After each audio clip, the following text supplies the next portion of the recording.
Compatriotas, los peruanos estamos indignados, estamos furiosos, estamos demandando terminar con esta trama de impunidad y corrupción que hoy se ejecuta en torno al poder corruptor de Odebrecht, a quien solo le interesa seguir robándole al pueblo peruano miles de millones de dólares.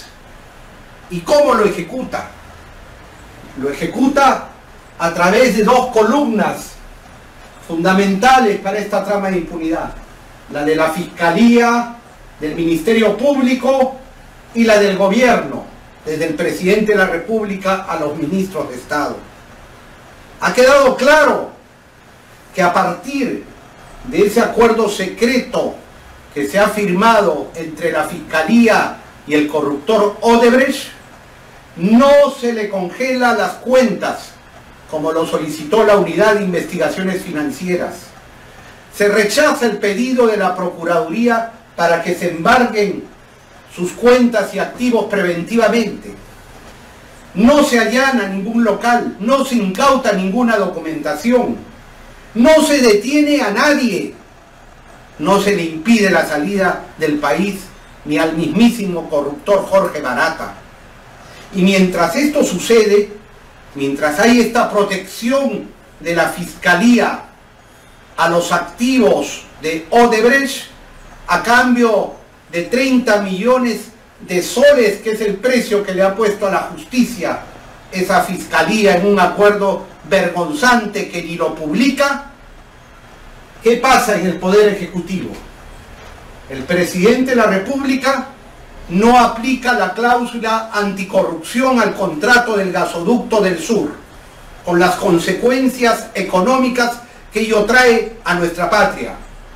No se formula una demanda de daños y perjuicios, como debería ya haberse realizado.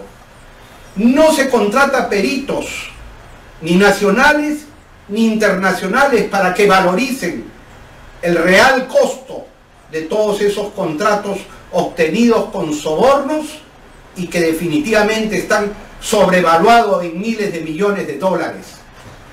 Por el contrario, la actitud del gobierno desde un primer momento ha sido alentar, promover y facilitar la venta de esos activos de Odebrecht para que siga saqueando al Perú, llevándose cientos y miles de millones de dólares.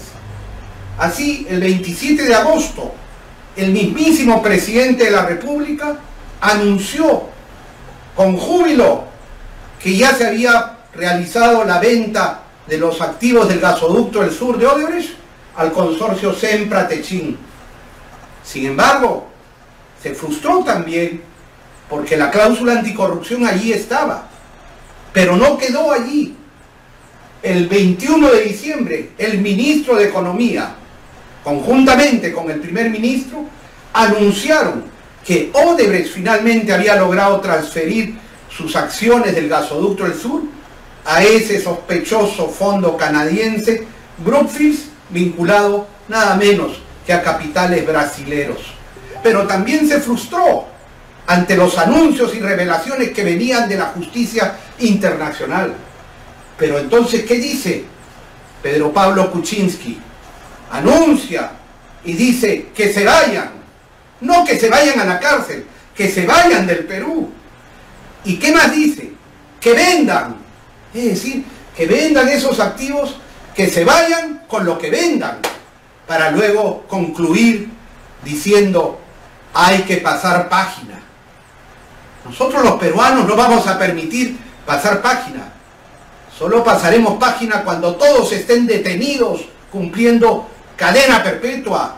Solo pasaremos páginas cuando recuperemos los miles de millones de dólares que nos han robado, además del daño irreparable de haber afectado nuestros valores milenarios y nuestra institucionalidad democrática.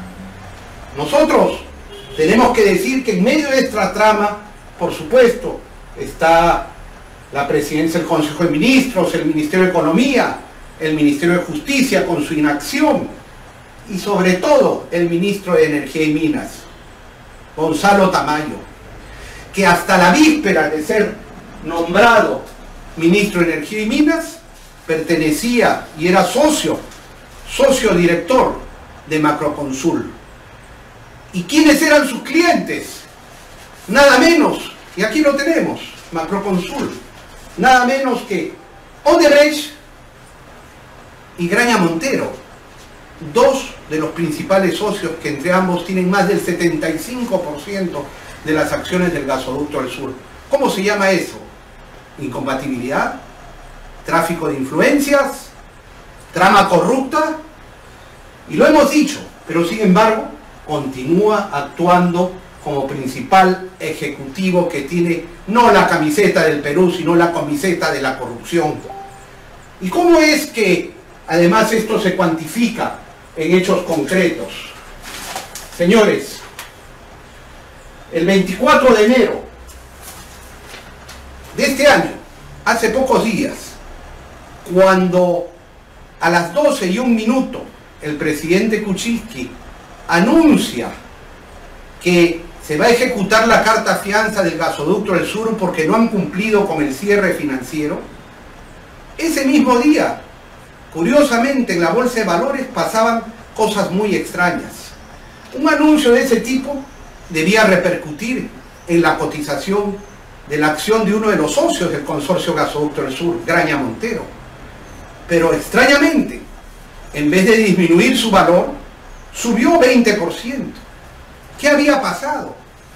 Ese mismo 24 de enero, Graña Montero comunica a la Bolsa de Valores como hecho de importancia y a la Superintendencia del Mercado de Valores, aquí está la comunicación, que ellos van a ser beneficiarios y van a recuperar por lo menos el 95% del total de los compromisos, que incluye el capital invertido en Gasoducto del Sur, 220 millones, el monto honrado por la garantía corporativa otorgada al crédito puente conferido a Gasoducto del Sur por un sindicato de 5 bancos que asciende a 129 millones de dólares, y el porcentaje honrado en relación a la garantía de fiel cumplimiento que ese día se ejecutaba, 52.5 millones de dólares.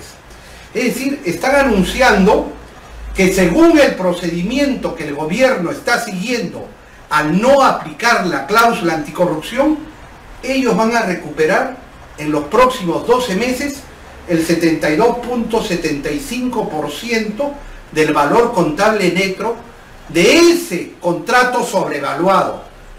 Repito, aquí anuncian que el gobierno les pagará no menos del 72.25% del valor contable neto, a que llaman pago mínimo garantizado.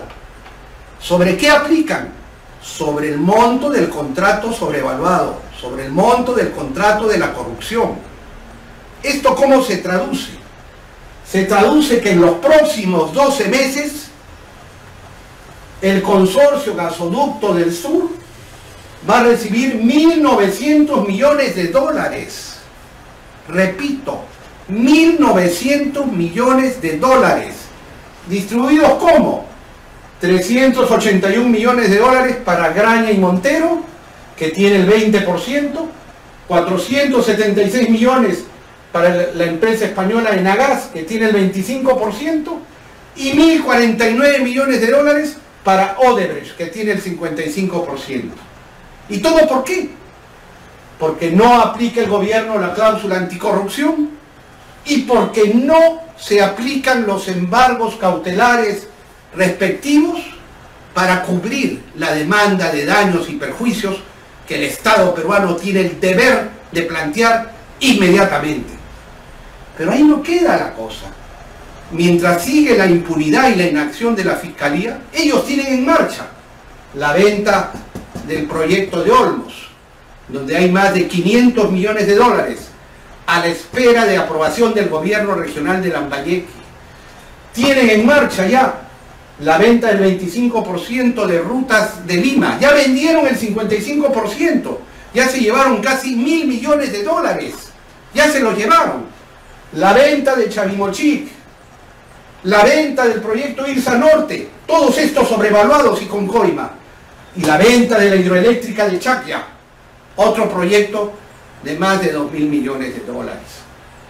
Aquí hay miles de millones de dólares en juego. Y eso es lo que le importa a Odebrecht, a los corruptos y a sus cómplices. ¿Qué nos importa a los peruanos? Nos importa meter a la cárcel a todos los miembros de esta banda de corruptos. Presidentes, ministros, viceministros, miembros de comité, todos los que hayan estado allí involucrados directa o indirectamente. ¿Y qué nos interesa? Que se le aplique todo el peso de la ley, pero también que nos paguen las reparaciones económicas para resarcir de alguna forma el saqueo económico que han hecho del país y que pretenden seguir haciendo. ¿Cómo lo vamos a lograr? Porque hay que hacer las cosas bien en una democracia, en un Estado de Derecho. Primero, hay que conocer ese acuerdo secreto entre la Fiscalía y Odebrecht. No es posible que la justicia está dependiendo de la información que a cuentagotas le dé el corruptor, dirigiendo hacia un sector o hacia otro, protegiendo a uno y echando a otro, y sin que haya ningún elemento coercitivo contra el corruptor. No tiene ningún patrimonio embargado y no hay nadie detenido. Quieren, por el contrario, que avance los juicios allá en Brasil para que luego vengan aquí a decir que es cosa juzgada y en consecuencia tener la impunidad total. ¿Qué debe hacerse en forma inmediata? Decretar los embargos a los activos, a todas esas acciones que hay en esos consorcios, de manera cautelar, en tanto se formaliza las demandas por daños y perjuicios, por un monto no menor a 2.000 millones de dólares americanos. Si ustedes sacan las cuentas simplemente aplicando un ratio de soborno que prácticamente era la práctica mínima del 3% de los contratos que ellos han hecho, de 12.000 millones de dólares en contratos, allí nomás tenemos 360 millones de dólares de sobornos. Pero además, esos sobornos han traído y han tenido una expresión en los contratos, con una sobreutilidad de la corrupción de por lo menos 5-1. Por eso es que ahí tenemos no menos de 2.000 millones de dólares de reparaciones. ¿Qué nos va a permitir ese embargo cautelar? Vamos a tener la sartén por el mango, porque si bien no los tenemos presos, tenemos ese patrimonio que nos va a dar la autoridad para decirles: danos toda la información o esto se ejecuta al 100%. Y es allí donde de alguna manera estaremos recuperando una capacidad de negociación para llegar a la verdad, al fondo de toda esta trama de corrupción. Hay que nombrar peritos inmediatamente, peritos nacionales, la Universidad de Ingeniería, el Colegio de Ingenieros. Podrían venir expertos, por ejemplo, en gasoductos de Rusia, o podrían venir técnicos de la Universidad de Massachusetts, que es la mejor en ingeniería en el mundo. Hay que formalizar la demanda de daños y perjuicios por los 2.000 millones de dólares como mínimo. Hay que formalizar las órdenes de captura a nivel nacional e internacional y los impedimentos de salida del país para todos los corruptos. Y creo que es indispensable el nombramiento de procurador ad hoc, de un fiscal ad hoc, de un juez ad hoc, de fuera de este poder judicial, de este ministerio público, corruptos y caducos. Hay que lograr un consenso nacional para que hayan estas tres autoridades, procurador, fiscal y juez, realmente representativos, que generen confianza al país, que tengan la confianza nacional y a quienes se les dé todo el equipo profesional, logístico y financiero para llegar a la verdad de cara al 2021. Hay que crear una comisión de la sociedad civil para que haga exhorto ante la justicia internacional, ante los fiscales brasileños, ante los jueces de Estados Unidos y de Suiza, para que nos ayuden a hacer el seguimiento de la ruta del dinero, para que nos ayuden con esos interrogatorios y que se fijen en el caso peruano, porque definitivamente en esta justicia no confiamos, pero hay antecedentes donde nos han ayudado en el pasado. Nosotros mismos lo hicimos cuando investigamos al monstruo grande que pisa fuerte y fuimos donde el fiscal Morgenthau y descubrimos el negociado del BCCI y el negociado de los Mirage y las cuentas en Panamá y en Gran Caimán. Sí se puede. Hay solidaridad en la justicia internacional. Y claro, hay que plantear la reforma de la justicia para que todos esos jueces y esos fiscales corruptos de un sistema de corrupción se vayan a su casa. Hay cómo hacerlo, jubilándolos anticipadamente, como se hizo en la transición democrática de España, haciendo participar al pueblo mediante el sistema de jurados, que el pueblo diga culpable o inocente en los casos de corrupción y veremos cómo se acaba la impunidad, y mediante un órgano de control externo donde el pueblo esté controlando a sus magistrados, a sus fiscales, a sus autoridades.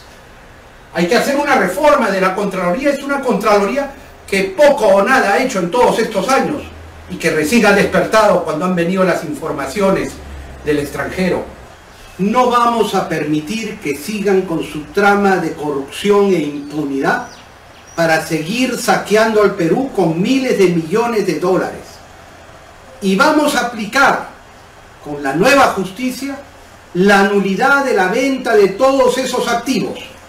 La ley lo permite, porque son ventas fraudulentas que se ejecutan para evadir el pago de las demandas por daños y perjuicios que con seguridad ganaremos a la corrupción. Y que quede bien claro, a quienes están ejecutando todo este plan corrupto, ejecutaremos las responsabilidades políticas, administrativas, responsabilidades civiles y penales. La impunidad va a terminar. Y va a terminar porque un pueblo informado es un pueblo que toma conciencia, es un pueblo que sabe y que no lo engaña nadie. Es la hora de cerrar filas.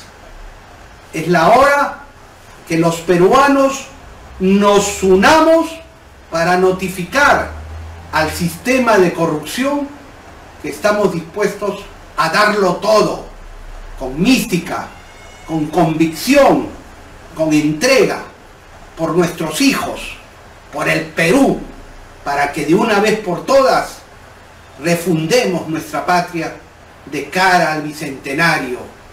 El 2021 habrá un Perú libre e independiente, sin corrupción, con justicia social. Están notificados. Tiemblen los corruptos, siempre de pie, nunca de rodillas. ¡Viva el Perú, carajo!